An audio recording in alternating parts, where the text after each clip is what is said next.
దేవుని వాక్యాన్ని మనం భయభక్తులు జ్ఞాపకం చేసుకుందాం. అందరూ బైబిల్ చూడండి. యెషయా గ్రంథము 54 అధ్యాయము 4 వచనం. యెషయా గ్రంథము 54 అధ్యాయము 4 వచనం. భయపడకము, నువ్వు సిగ్గుపడనక్కరలేదు. అవమానం తలంచుకుము, నువ్వు లజ్జపడనక్కర్లేదు. ఇక్కడ ప్రభు అంటున్నాడు, భయపడొద్దు, నువ్వు సిగ్గుపడాల్సిన పరిస్థితి రాదు.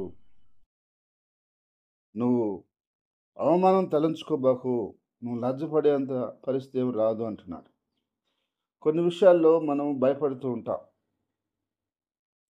అదిలా జరుగుతుందేమో, ఇదిలా జరుగుతుందేమో, వాళ్ళు ఇలా చేస్తారేమో, వీళ్ళు ఇలా చేస్తారేమో, ఆ కుటుంబం ఇలా అవుతుందేమో, వాళ్ళు ఇట్లా మారుతారేమో, అటు అవుతుందేమో, ఇటు అవుతుందేమో అని ఎన్నో రకాలైనటువంటి భయాలు మానవ జీవితంలో ఉన్నాయి.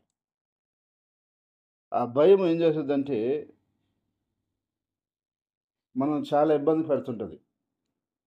ఎందుకు ఆ భయం అంటే, రేపు ఏమన్నా మనం సిగ్గుపడే పరిస్థితులు వస్తాయేమో అటు జరిగితే, అట్టయితే ఆ పని, అలా అయితే అలా నడుచుకుంటే లేక అలాగా సంభవిస్తే అని చెప్పి ఎన్నో ఆలోచనలు మనకొస్తాయి.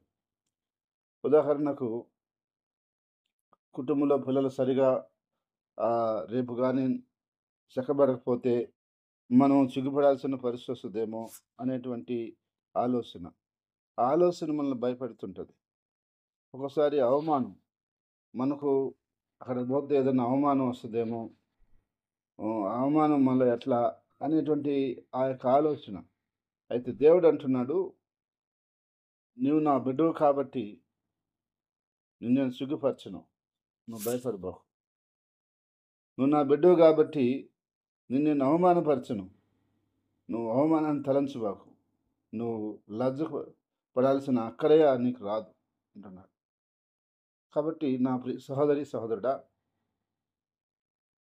ఏదైతే నువ్వు సిగ్గుపడతావేమో, అవమానపడతావేమో అని అనుకుంటున్నావేమో, నువ్వు నిజంగా దేవునియందు నమ్మకం కలిగి విశ్వాసంతో జీవిస్తున్నట్లయితే దేవుడు అలా కానీకుండా చేస్తాడు. అలాంటి పరిస్థితులే నీకు ఎదురైనా గూడా, అలాంటి స్థితిగతులే నీకు వచ్చినా కూడా దేవుడు అలా కాకుండా చేస్తాడు. ఎందుకంటే ఆయన నమ్మకమైన దేవుడు. ఆయనందు విశ్వాసం ఉంచిన బిడ్డలను సిగ్గుపరిచేవాడు కాదు. అవమానానికి అప్పగించేవాడు కాదు. కాబట్టి అందుకని దేవుని యొక్క వాక్యం ఏం చెప్తుందంటే, మనము దేవుని సన్నిధిలో మనం ఎప్పుడైతే ఆ విధంగా విశ్వాసం కలిగి నమ్మకంగా ప్రభు కొరకు జీవిస్తామో, మనం సిగ్గుపడాల్సిన అవసరం లేదు. అవమానం తలాల్సిన అవసరం లేదు. భయపడాల్సిన పని అసలే లేదు. ఎందుకంటే మనము దేవునియందు విశ్వాసం కలిగి, నమ్మకం కలిగి ఉన్నాం కాబట్టి. అదే భక్తిహీనంగా ఉన్నవాడి విషయమైతే అవమానాలు, సిగ్గు, వేదన ఇయన్నీ ఎదురవుతానే ఉంటాయి. ఒకవేళ వాక్యము నిమిత్తం ఒకవేళ నీకు అవమానం వచ్చిందా? అదింకా నీకు ధన్యత. అదింకా నీకు భాగ్యం. దేవుడి కాడికి పోతున్నందుకు ఎవరైనా నిన్ను అవమానిస్తున్నారా? ఎవరైనా నిన్ను బాధపెడుతున్నారా? అదింకా మంచిది. అలాంటిది కాదు అవమానం అంటే. మనం ఏదైనా తప్పు చేసి, మనం అవమానం పొందితే అది అవమానం. లేదా మన కుటుంబం ఒడిదుడుకులుగా నడుచుకొని, మనం అవమానం పొందితే అది అవమానం. అంతేకాని కొన్ని వాక్యానుసారంగా వాక్యం నిమిత్తం మనకు కొన్ని నిందలు, అవమానాలొస్తాయి. అవి మనకు మంచిదే. అందుకని మత్తయి సువార్తలో ప్రభు ఆ మాట 5వ అధ్యాయంలో చెప్పాడు. మిమ్మల్ని నిందించి, హింసించినప్పుడు, అవమానపరిచినప్పుడు మీరు ధన్యులు అని. పరలోకంలో మీకు ఎక్కువ ఫలం కలుగుతుందని చెప్పాడు. కాబట్టి అందుకని లోక సంబంధంగా నువ్వు ఏదైతే సిగ్గుపడతారని అనుకుంటున్నావో, అవమానపడతారనుకుంటున్నావో, అలా దేవుడు జరగనీయడు. కాబట్టి నువ్వు భయపడాల్సిన అక్కరేం లేదు. దైవ చిత్తానుసారంగా నువ్వు అన్నిట్లో కరెక్ట్‌గా నడుచుకో. దేవుడు చెప్పిన మాట ప్రతి మాట ఇను. నువ్వు ఇది దేవుని మాటలు ఇది ఇది వినలేకపోతున్నాను అనే విషయం నీ కాడ ఉండకూడదు. ఈ మాట నేను దేవుడి మాట ప్రకారంగా చేయటం లేదు. దేవుడి చిత్తాన్ని నేను జరిగించటం లేదు అనేది నీకు అనిపించకూడదు. ప్రతి మాటకి నువ్వు దేవుని మాటకు చెవియొగ్గి నువ్వు ఆ ప్రకారంగా నడుచుకుంటూ జీవిస్తున్నట్లయితే దేవుడు ఎప్పటికీ కూడా నిన్ను సిగ్గుపడే పరిస్థితికి రానీయడు. అవమానపడి నువ్వు లజ్జపడే పరిస్థితికి అసలే రానీయడు. ఆయన నమ్మకమైన దేవుడు. తను నమ్మిన వారిని ఆయన ఎరిగినవాడు. తన యొక్క నామందు విశ్వాసం ఉంచి వారిని ఆయన ఘనపరచువాడు. కాబట్టి ఆ రీతిగా మన జీవితాల్లో జరిగించి ఆశీర్వదించునుగాక. ఆమేన్. స్తోత్రం తండ్రి, పరిశుద్ధుడా, నీ స్తోత్రాలు చెల్లిస్తున్నాం నాయన. ఇంతవరకు నీ కృపను బట్టి, నీ సహాయాన్ని బట్టి మీరు మాతో మాట్లాడుతూ ఉన్నారు. అవును ప్రభువా, నిజంగా చెప్పాలంటే మేము కొన్ని విషయాలు తలంచుకొని, కొన్ని కార్యాలు తలంచుకొని, కొన్ని సంఘటనలు ఆలోచన చేసి, కొంతమందిని గురించి ఆలోచించుకొని మేము భయపడుతున్నాం. సిగ్గుపడతారేమో, సిగ్గుపడవలసిన పరిస్థితి వస్తదేమో అని మేము ఆలోచన చేస్తున్నాం అనే భయం మాలో ఉంది.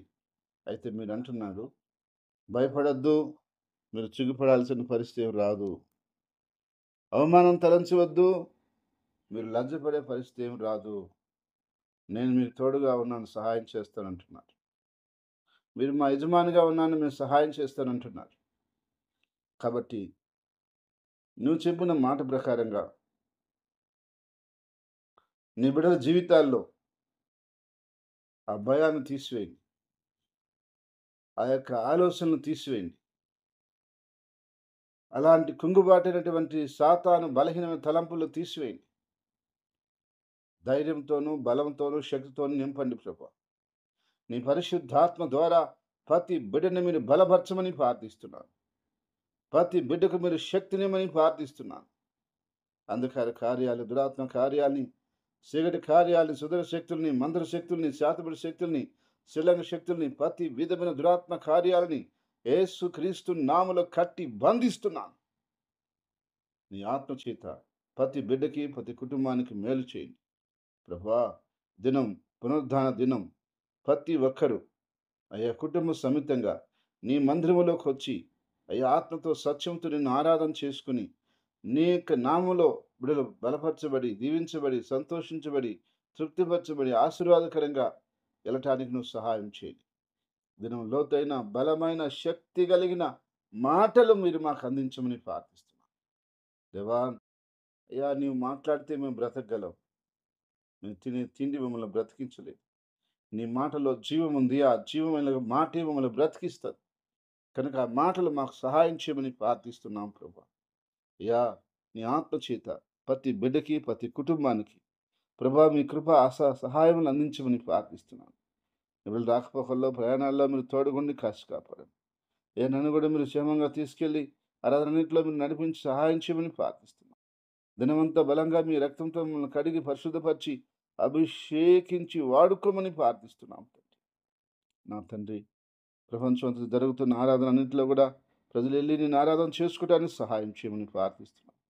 రాజా, యేసు రాజా, నీ కృతజ్ఞతలయ్యా. ప్రతి బిడ్డని, ప్రతి కుటుంబాన్ని పేరు పేరున మీరు ఆశీర్వదించి, దీవించి, బలపరిచి, వర్ధిల్ల చేయమని ప్రార్థిస్తున్నాను తండ్రి. అంధకార క్రియలను, దురాత్మ క్రియలను, సాతాను కార్యాలని అయ్యా నీ నామములో లయపరచమని ప్రార్థిస్తున్నాను.